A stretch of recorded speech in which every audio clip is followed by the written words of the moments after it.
Merci Léa pour l'introduction. Je vais vous présenter du coup Corentin qui va intervenir aujourd'hui sur ce Meetup Feel Good. Donc Corentin est conseiller en gestion de patrimoine et il est là pour aider à optimiser chaque aspect de la situation financière des gens.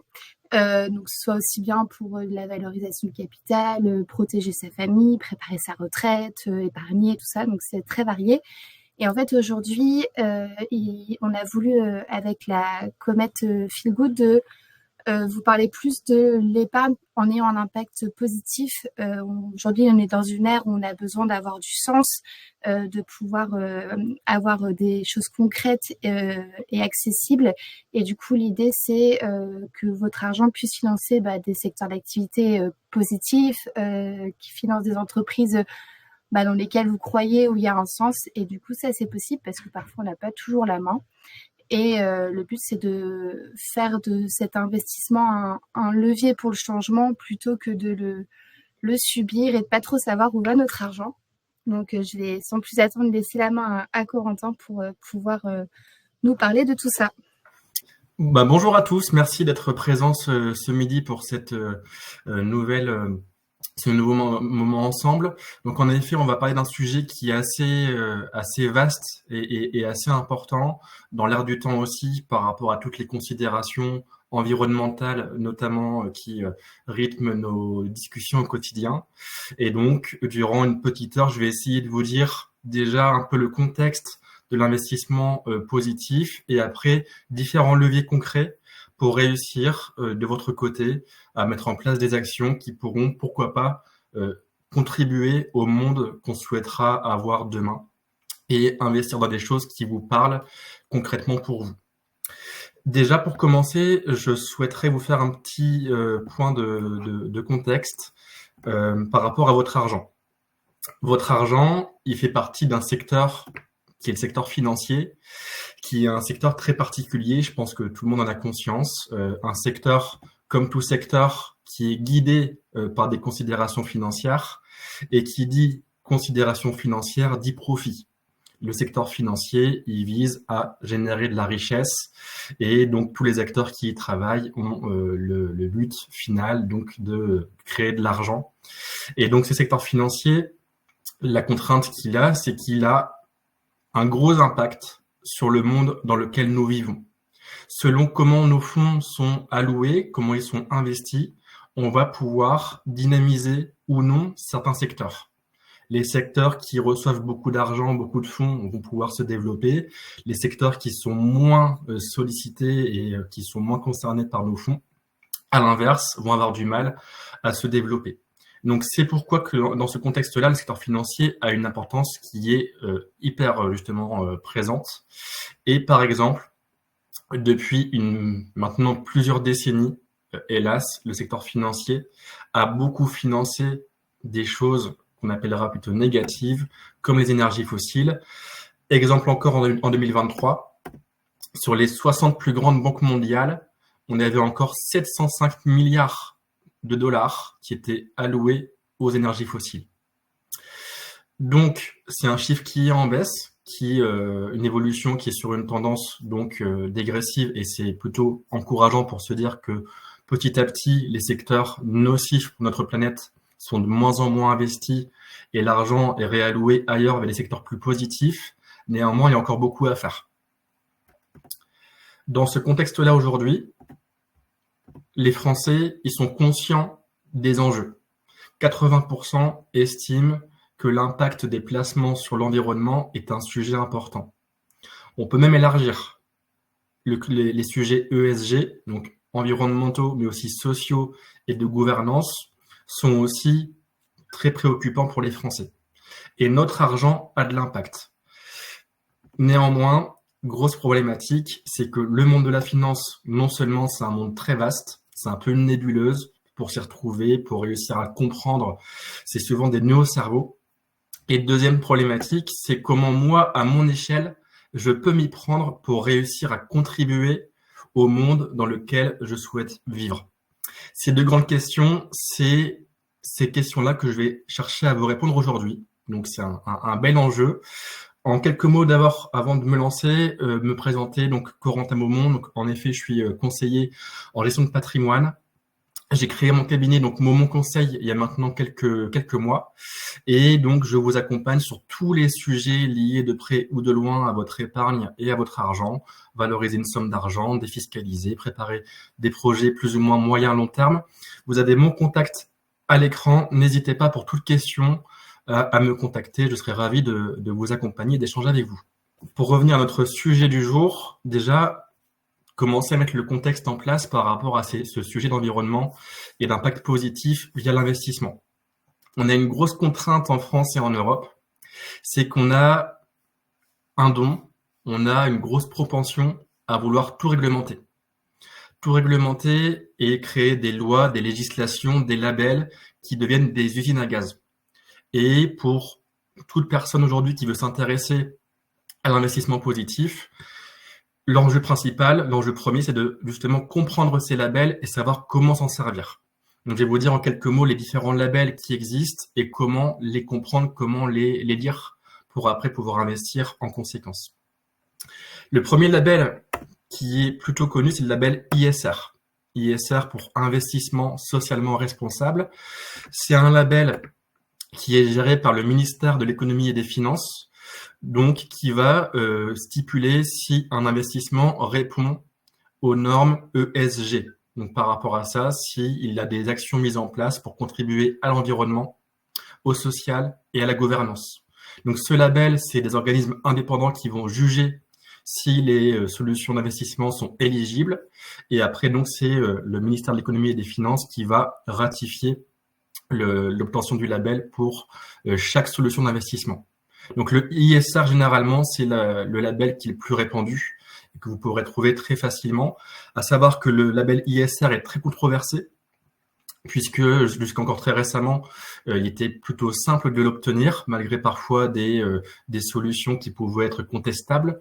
Il a justement récemment été remis au goût du jour pour être plus strict et plus sévère. Donc maintenant, le label ISR a beaucoup plus de sens que celui d'il y a un an, qui était beaucoup plus permissif. Deuxième label qu'on peut souvent lire aussi ici ou là, c'est le label Greenfin.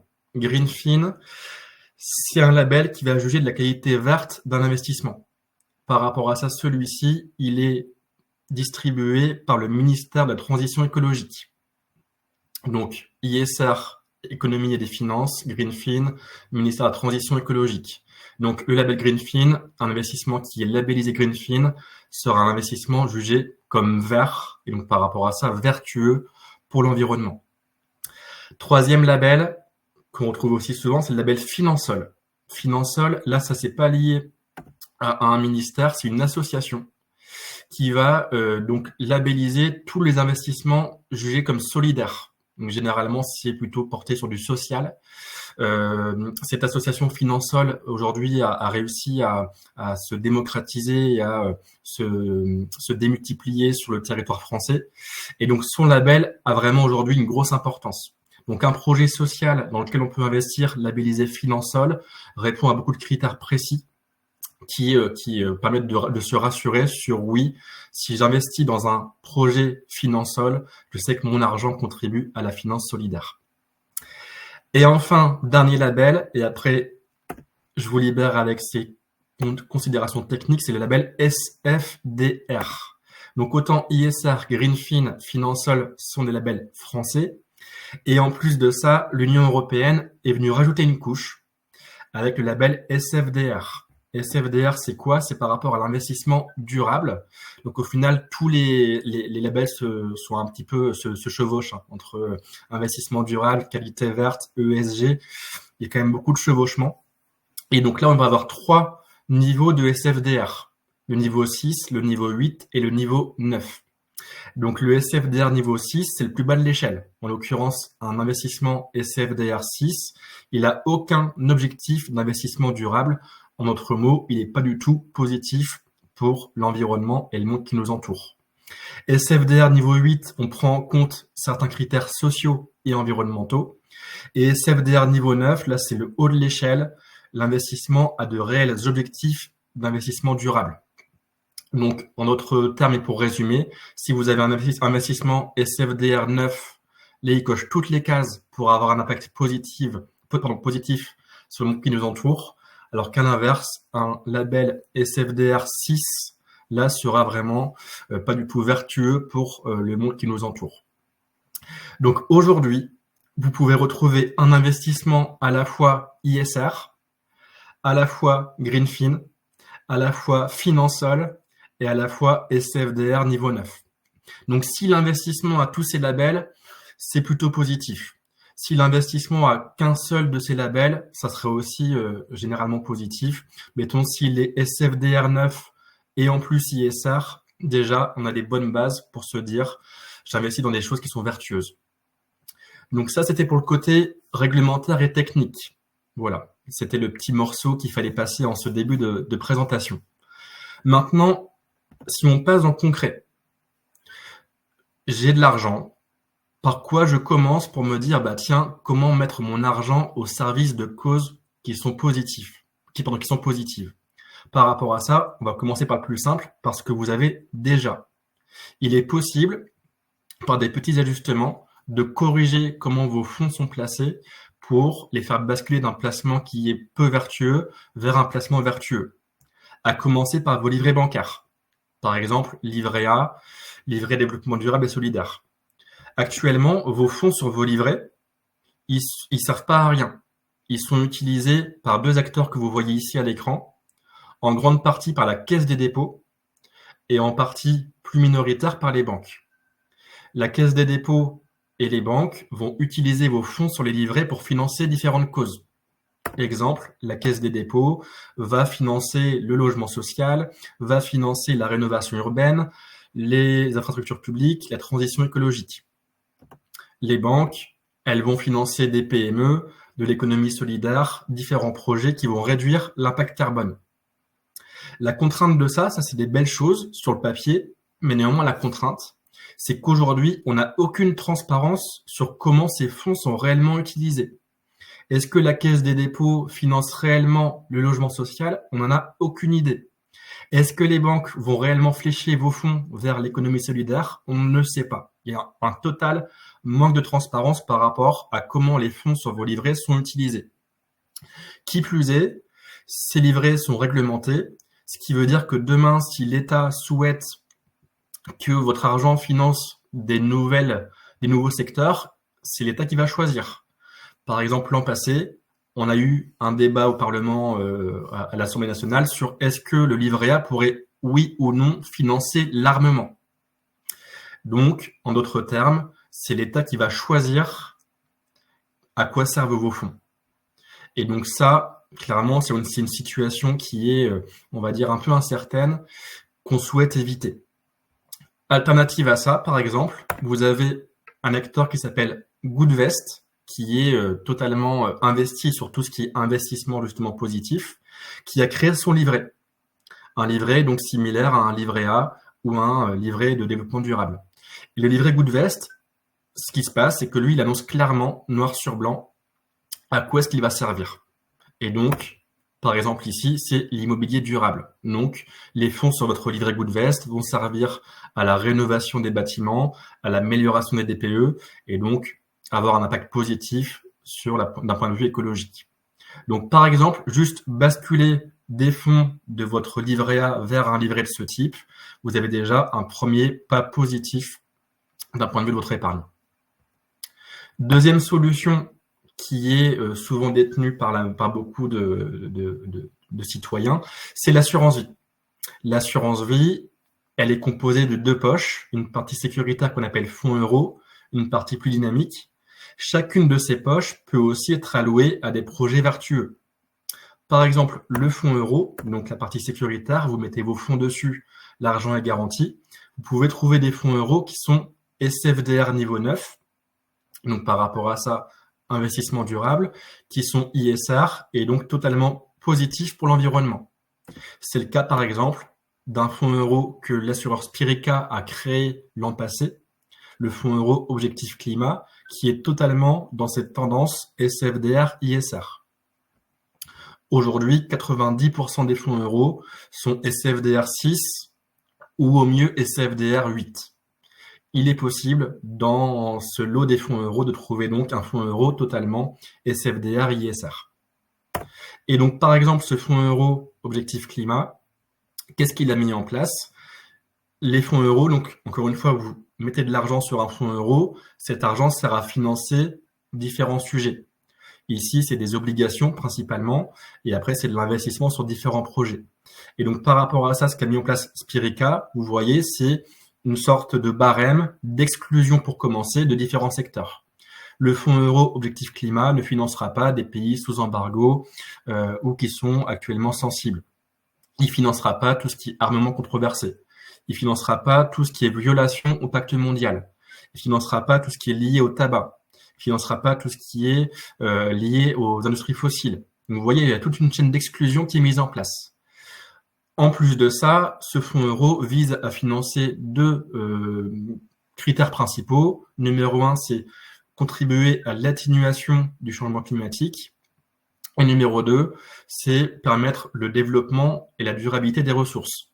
Donc par rapport à ça, tous les investissements de ce fonds euro sont redirigés vers des projets qui répondent à ces deux objectifs. Donc voilà, ça c'est un exemple qui vous montre que vos fonds euros peuvent aussi contribuer positivement à votre environnement.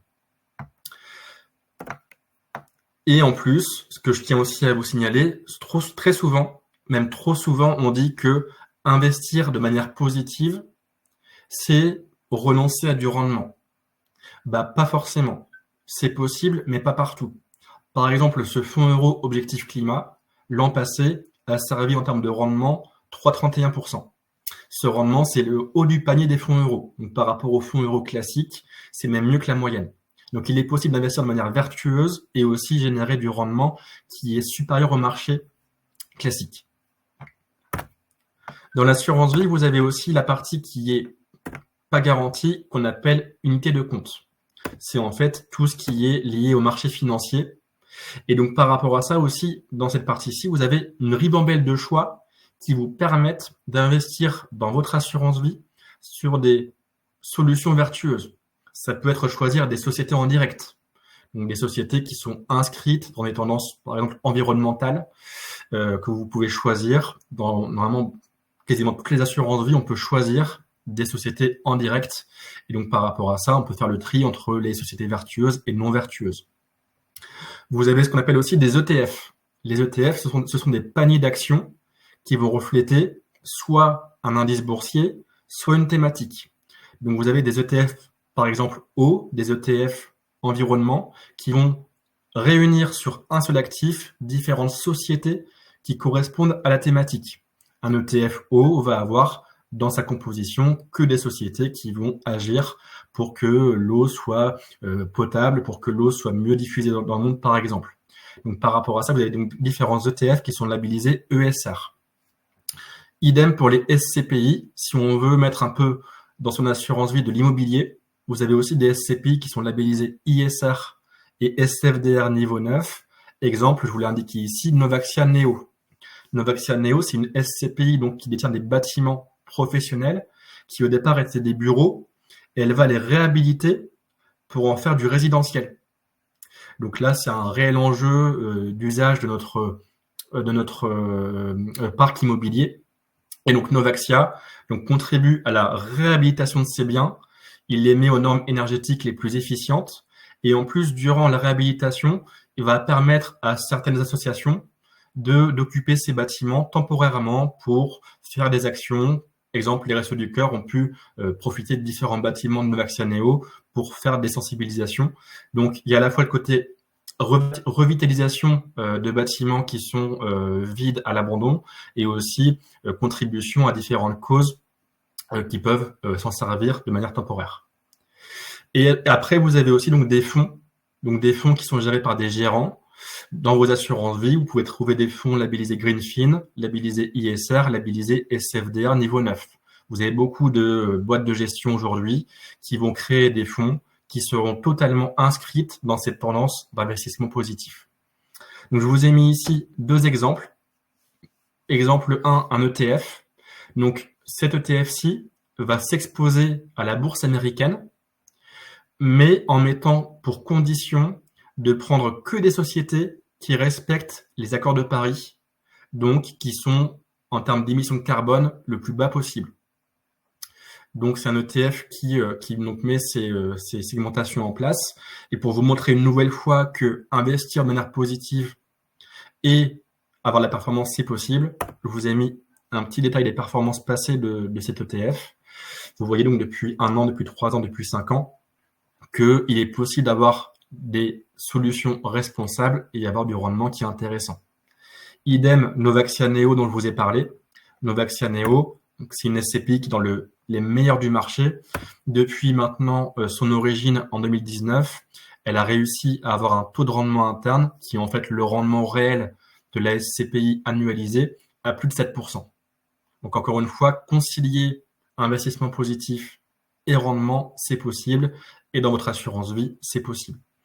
Donc, vous avez une assurance vie, vous souhaitez avoir un impact plus positif qu'actuellement, un arbitrage est possible vers ce type d'actifs. Vous n'avez pas d'assurance vie, vous avez un peu d'épargne qui traîne. Pourquoi pas, si vous souhaitez en ouvrir une, avoir une partie ISR, SFDR niveau 9. Donc ça, c'était pour votre assurance vie.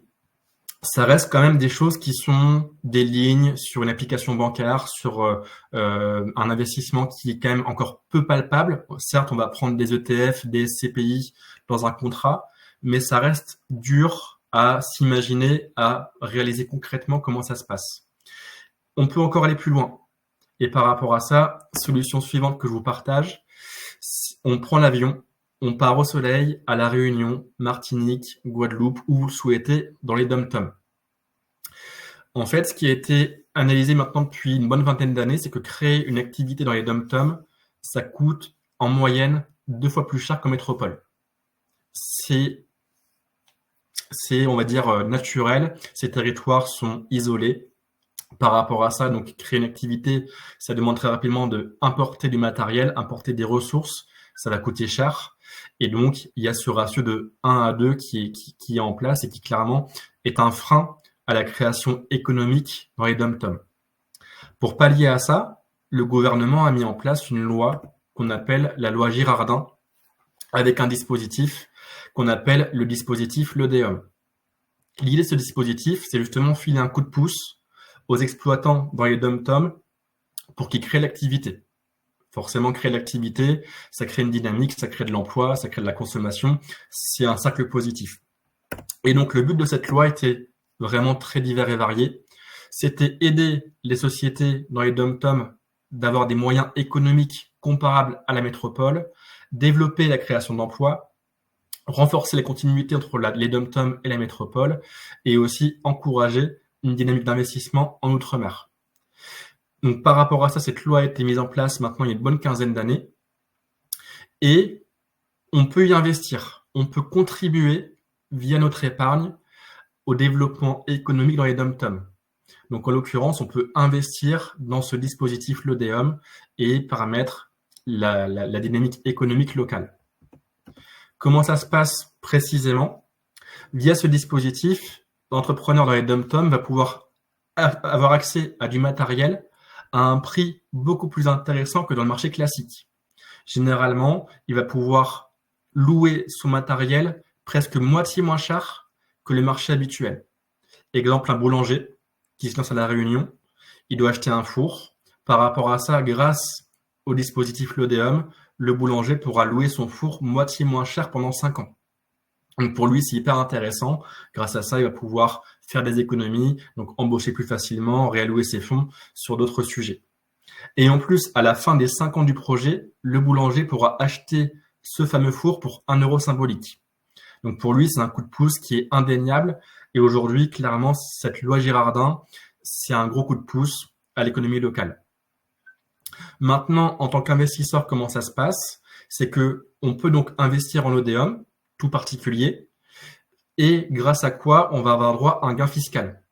En fait, on va apporter des fonds pour que le boulanger de mon exemple puisse avoir accès à son four à un prix hyper intéressant.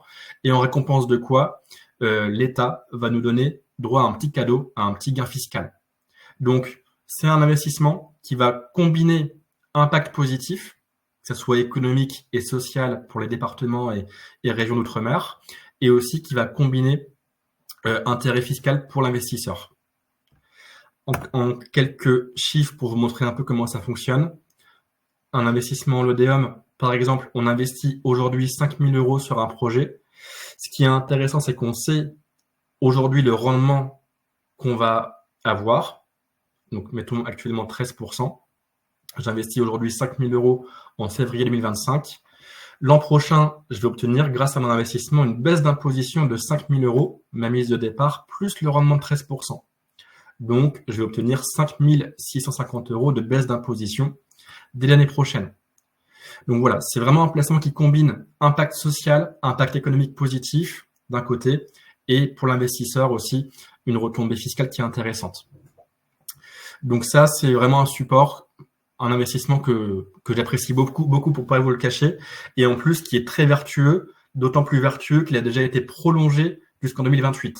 Donc c'est vraiment une loi qui est devenue indispensable pour la santé économique de ces territoires. Autre piste envisageable, si on prend un petit peu un grand bol d'air frais, on prend un peu de nature, tout ce qui est forêt, vignoble, on peut aussi y investir. On souhaite donner du sens à son investissement, à son épargne, on souhaite avoir quelque chose de tangible, on peut s'exposer à cette classe d'actifs. L'option numéro 1, ça sera via une foncière. Une foncière, c'est une société qui va acheter des terres.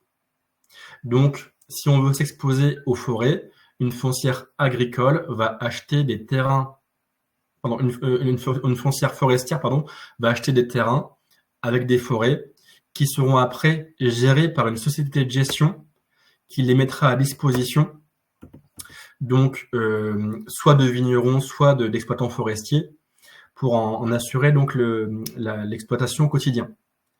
Donc par rapport à ça, via cette foncière, on va s'exposer de manière indirecte à ces actifs, soit les vignobles, soit les forêts. Donc ça, premièrement, c'est un actif tangible qui est vertueux pour l'environnement. Et deuxièmement, en plus, c'est que les surfaces détenues par la foncière sont louées avec un bail à métayage. Ça, c'est un bail qui est très particulier et qui est hyper intéressant d'un point de vue social pour filer beaucoup de pouces aux agriculteurs et aux exploitants forestiers. C'est qu'aujourd'hui, acheter une surface agricole ou forestière, ça coûte très cher. Clairement, si demain je veux acheter un vignoble en Champagne, ça va me coûter plusieurs millions d'euros. Si j'ai 25 ou 30 ans, ça va être très compliqué pour moi de passer à l'action et soit devoir faire un gros emprunt au niveau d'une banque, soit mettre un gros apport, soit faire les deux et m'endetter sur une durée qui sera très longue et donc démarrer avec un sacré boulet au pied. Un bail à métayage, ce qui est intéressant, c'est que l'agriculteur va pas acheter sa parcelle, il va la louer, mais il va pas la louer avec un prix en euros, mais avec le rendement lié à sa récolte. Par exemple, le vigneron va payer son loyer via le raisin qu'il va récolter. Le forestier va payer son loyer via le bois qu'il va récolter. Donc ça lui permet, lui, de s'installer, d'avoir accès à une surface qu'il n'aurait pas pu avoir en achetant directement. Et en plus, il va pouvoir juste distribuer une partie de sa récolte pour payer son loyer. Donc on contribue au renouvellement et à l'installation de nouveaux agriculteurs sur ces territoires, ce qui est très vertueux. Via une foncière en plus, c'est hyper accessible, donc on peut s'exposer aux forêts ou aux vignobles dès 1 000 €.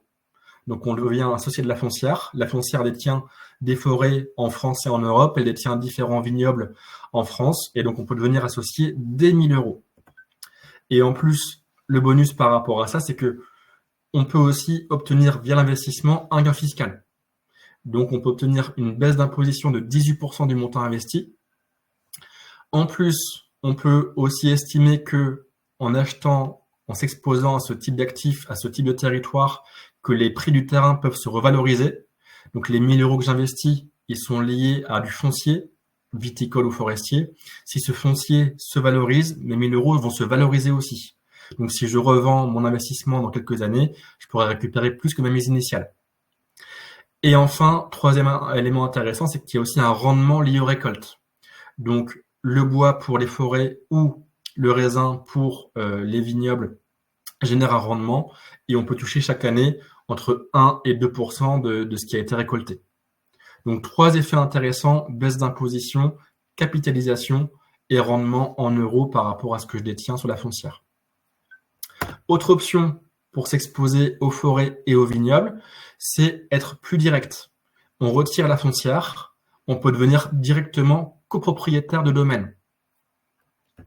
Donc là, ça va venir plus intéresser, je pense, les gens qui ont un réel, justement, une réelle passion par rapport à ce type de sujet. On peut choisir précisément le domaine où on investit. On peut choisir une forêt, on peut choisir un domaine viticole, et on va donc en devenir copropriétaire. Par rapport à ça, la contrainte par rapport au groupement foncier que je vous ai montré juste avant, c'est que généralement, ça coûte plus cher. On demande entre 15 et 20 000 euros généralement pour pouvoir devenir copropriétaire de domaines viticoles ou forestiers. Contrainte aussi, c'est que là, il n'y a pas d'avantage fiscal. C'est tout simplement, bêtement et méchamment, je vais m'exposer à un domaine viticole ou forestier et je vais espérer que sa valorisation va progresser dans le temps. Donc ça, c'est vraiment le seul levier de rendement, c'est est-ce que le domaine va gagner en valeur ou pas dans le futur. Si c'est le cas, je vais réussir à revendre plus cher que je l'ai acheté. Si c'est pas le cas, j'ai un risque de perte qui est quand même assez important. Exemple à l'écran de ce qui est possible de trouver. On peut très bien investir directement à Saint-Émilion. On peut vraiment trouver différents types de domaines viticoles. Et donc là, en termes de sens, c'est hyper intéressant. Non seulement je contribue à un secteur qui est vertueux, et en plus, je peux choisir où est-ce que j'investis. Et ce qui se passe derrière, en plus, c'est qu'on peut aller visiter ces domaines. On est reçu par l'exploitant. On peut toucher son rendement en bouteille de vin si on le souhaite. Donc, il y a aussi différents avantages sympathiques qui en découlent.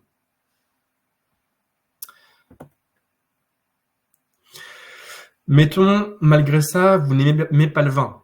Les forêts, c'est pas non plus un sujet qui vous parle. Il est encore possible d'aller plus loin. Je ne sais pas si vous aimez l'amour est dans le pré, mais on peut aussi s'exposer, si on le souhaite, au monde agricole. Donc, je vous ai parlé de vignerons, je vous ai parlé de forêt. Il est aussi possible, via son épargne, d'aider à l'installation d'agriculteurs. Donc, par rapport à ça, même chose qu'auparavant, on peut passer soit via une foncière, ou aussi après via des sociétés qui vont justement permettre de faire l'intermédiaire entre des agriculteurs et vos fonds pour les aider justement à s'installer. Par rapport à ça, gros avantage, c'est que en investissant dans ce type de support, on va aussi obtenir un gain fiscal, cette fois de 25%.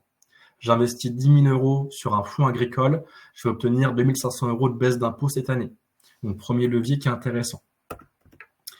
La foncière, donc, elle va acquérir des fermes, elle les met à disposition d'une nouvelle génération d'agriculteurs. Il y a un gros sujet aujourd'hui, c'est que la plupart des agriculteurs sont âgés et d'ici à 10 ans, on estime que la moitié partira à la retraite. Donc, il y a un gros besoin de renouvellement des générations.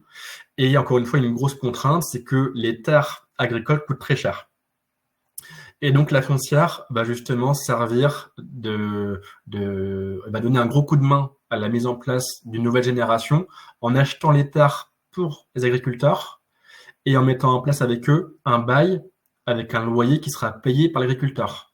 L'agriculteur, l'idée, c'est qu'à terme, il puisse acheter son domaine agricole, mais au moins pour le démarrage, il va pouvoir accéder à un espace agricole sans avoir une nouvelle fois à consentir à un investissement qui est démesuré. Et en plus de ça, c'est que les jeunes qui s'installent doivent respecter une charte précise. Aujourd'hui, il y a un réel aussi enjeu en termes de culture sur comment on va cultiver les aliments qu'on mange, sur comment nos terres sont entretenues. Et par rapport à ça, ces foncières, ces fonds agricoles, faut respecter une charte précise en termes de biodynamie, en termes de différents sujets de respect de l'environnement, ce qui fait que ces terres sont aussi respectées et entretenues dans le respect de l'environnement. Je vous mets à l'écran un exemple de société qui propose ce type d'investissement. Ici, c'est FEVE, F-E-V-E, qui est un projet qui est très intéressant, donc qui s'inscrit totalement dans cette démarche de contribuer au renouvellement des générations agricoles et aussi à la bonne tenue des terres. Et ce qui est intéressant, c'est qu'on peut aussi savoir précisément où sont les fermes que notre investissement finance. Donc, vous voyez ici à l'écran, vous avez toutes les fermes déjà créées, c'est les petites maisons, et les projets qui sont en cours de financement qui sont ici. Donc, on sait précisément à quoi son épargne va pouvoir servir. Et là, FEV, on peut y investir dès 500 euros. Donc, c'est un montant qui est plutôt modéré pour commencer déjà à contribuer à ce genre de démarche. Donc, je vous ai parlé d'investissement via vos livrets, via votre assurance vie. Je vous ai parlé de forêt, je vous ai parlé de vignobles, je vous ai parlé de terres agricoles. On va varier encore plus les solutions avec les quotas carbone. Alors, les quotas carbone, c'est un vaste sujet qui remonte maintenant à une vingtaine d'années. C'est aussi un peu une nébuleuse, mais qui vaut la peine, selon moi, de s'y intéresser. Les quotas carbone, c'est un sujet qui a été créé au niveau de l'Union européenne. Et donc, il y a maintenant 20 ans, l'UE a mis en place ces quotas carbone pour pousser chaque société à faire attention à ses émissions de gaz à effet de serre. Chaque entreprise, en fait, va devoir acheter des quotas carbone pour avoir le droit de polluer. Exemple, Total Energy, elle émet des gaz à effet de serre. Total va acheter des quotas carbone pour une année. Si Total dépasse ses quotas, elle va devoir payer une amende à l'Union européenne. Donc chaque année, chaque société doit acheter ses quotas, normalement par rapport à ses prévisions de consommation. Si elle les dépasse, elle paye une amende. Si à l'inverse, la société respecte ses engagements, c'est parfait. Elle peut même vendre des quotas à une autre société si elle le souhaite. Donc, les sociétés les plus vertueuses peuvent vendre des quotas aux sociétés les moins vertueuses. Donc, c'est un marché qui est fait pour que la somme des quotas globaux ne dépasse pas un certain point et qu'après, entre sociétés, il y ait des arrangements mis en place pour que, justement, il y ait un ajustement mécanique qui se mette en place. Par rapport à ça, les quotas ont un coût qui est très élevé. Donc, les sociétés les plus vertueuses, elles sont récompensées parce qu'elles ont moins de quotas à payer par rapport aux sociétés les moins vertueuses qui vont devoir débourser une grosse somme d'argent. Le prix d'un quota, ça fluctue comme un marché financier. C'est l'offre et la demande qui est mise en place, mais à savoir que chaque année, le nombre de quotas diminue mécaniquement. C'est similaire au Bitcoin, par exemple. C'est que d'ici à 2050, on arrive à une neutralité carbone. Donc, par rapport à ça, les quotas carbone, chaque année diminuent. Ce qui fait que chaque année, normalement, les sociétés doivent baisser leurs quotas qu'elles achètent pour que donc d'ici à maintenant 25 ans, on soit sur cet objectif de neutralité carbone qui est mis en place. Donc, on a des quotas carbone dont l'offre diminue chaque année. Mécaniquement, les prix vont augmenter. Par rapport à ça, c'est la loi de l'offre et de la demande. Donc, c'est un marché qui fait que comme les quotas sont de plus en plus rares, leur prix augmente mécaniquement. Au départ, l'UE avait mis en place ces quotas que pour les sociétés. Mais ce que l'UE a réfléchi, c'est elle s'est dit, mince, ces quotas sont présents, mais si je les rends accessibles au plus grand nombre, forcément, il y aura plus de demandes, donc il y aura moins de quotas accessibles. Ça poussera d'autant plus les sociétés à faire attention à leurs émissions de gaz à effet de serre. Ce qui fait qu'aujourd'hui, les quotas carbone sont non seulement accessibles aux sociétés, mais aussi aux institutionnels, les banques, les assureurs, et aussi aux particuliers. Donc, par rapport à ça, plus de demandes, donc augmentation des prix. Et donc, l'idée derrière, c'est que les sociétés soient poussées à réduire leurs émissions de gaz à effet de serre. Donc, les quotas carbone, c'est une mécanique qui est assez particulière, mais donc qui est mise en place pour réguler les émissions des gaz à effet de serre au niveau des sociétés pour progressivement, d'ici à 2050, arriver à ce but de neutralité carbone. Les quotas carbone, vous voyez ici à l'écran l'évolution des prix. Donc, ça a démarré timidement, et puis il y a une explosion qui a eu lieu. Et vous voyez ici, après les prévisions d'ici à quelques années des différentes sociétés d'analyse, certaines estiment que le quota carbone pourrait progresser encore de manière assez importante dans les prochaines années. D'autres sont plus pessimistes. En tout cas, en moyenne, les quotas carbone depuis leur origine ont généré entre 10 et 15% de rendement chaque année. Et il est probable, de par la mécanique de baisse d'offres, que ça continue plus ou moins dans cette démarche-là. Donc, le quota carbone, pourquoi je vous en parle? C'est qu'on peut venir s'exposer à ces classes d'actifs, viser un rendement intéressant et aussi contribuer au fait qu'ils ne soient pas disponibles pour les sociétés. Puisque si je vais en acheter, moi, à titre perso, forcément, ils ne seront pas dispo pour les sociétés. Et donc, par rapport à ça, pousser ces sociétés-là soit à en acheter, donc à être pénaliser, ou soit à consommer moins, ce qui est le but du dispositif. Voilà en termes de solutions que j'avais à vous partager. Et pour conclure, j'avais 2 bonus qui me tenaient à cœur pour finaliser cette présentation. 2 projets qui me paraissent intéressants d'analyser. Numéro 1, c'est Habitat et Humanisme. Habitat et Humanisme, c'est une association qui a été créée qui vise à construire, acquérir et rénover des logements destinés aux personnes en difficulté. Habitat et Humanisme a créé un fonds d'investissement où on peut investir dès 100 € et contribuer à ce type de cause. Petit bonus, on a droit à un gain fiscal de 25% du montant investi. Donc, j'investis 1 000 €, j'aurai droit à 250 € de baisse d'imposition. Et là, clairement, on est sur un investissement financier, donc totalement social et solidaire, puisque on vient directement financer des logements pour des personnes en difficulté. Et donc là, ce qui est intéressant d'avoir en tête, c'est que pour 1 € investi, 3 € sont mobilisés. Il y a un effet de levier qui est intéressant via cette association. Et donc, dès 40 000 €, la foncière Habitat et Humanisme peut loger une famille. Donc là, c'est le type de projet où on peut pourquoi pas investir une petite somme d'argent chaque année et venir contribuer à ce type de projet. Deuxième solution qui me paraissait intéressante pour conclure, c'est les 3 colonnes. Les 3 colonnes, c'est aussi une association. Sa mission, c'est quoi? C'est accompagner les personnes âgées dans la création de leur maison de retraite à domicile. On sait que le grand âge, c'est un sujet qui est important. On sait que pour beaucoup de personnes, financer des maisons de retraite, c'est un coût qui est trop important justement. Et donc par rapport à ça, les 3 colonnes va venir aider des personnes âgées à rester chez elles et à avoir chez elles tous leurs besoins d'un point de vue alimentation, d'un point de vue santé, et donc ne pas avoir besoin de quitter leur domicile. Et donc, même chose, on peut investir dans les 3 colonnes dès 100 €, gain fiscal aussi de 25%, et donc contribution à aider ces personnes à rester chez elles dans un cadre de vie qui est intéressant.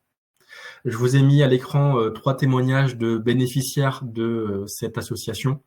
Donc là, on est aussi une nouvelle fois dans un investissement qui est totalement positif et aussi avec un impact solidaire qui est très intéressant. Voilà donc en termes de solutions que je voulais vous partager ce jour. Donc on peut commencer très facilement via ce qu'on a déjà mis en place sur ses livrets bancaires, sur son assurance vie. Et après, si on souhaite aller plus loin, donc il y a différents leviers qui existent. On a la partie viticole, la partie forestière, la partie agricole, les quotas carbone, et après ce type de projets qui sont plus précis sur l'habitat, sur le grand âge. Donc on peut trouver maintenant pléthore de solutions pour mettre une partie de son épargne, un pourcentage qui nous paraît intéressant, au service de projets qui nous tiennent à cœur. Voilà, donc j'espère que ça vous a donné des idées sur des pistes à approfondir pour votre épargne. N'hésitez pas si vous voulez en parler, je vous ai remis mon contact ici sur cette slide. Mais en tout cas, c'était un plaisir de vous partager ces différentes pistes et j'espère qu'on pourra tous ensemble contribuer au monde de demain.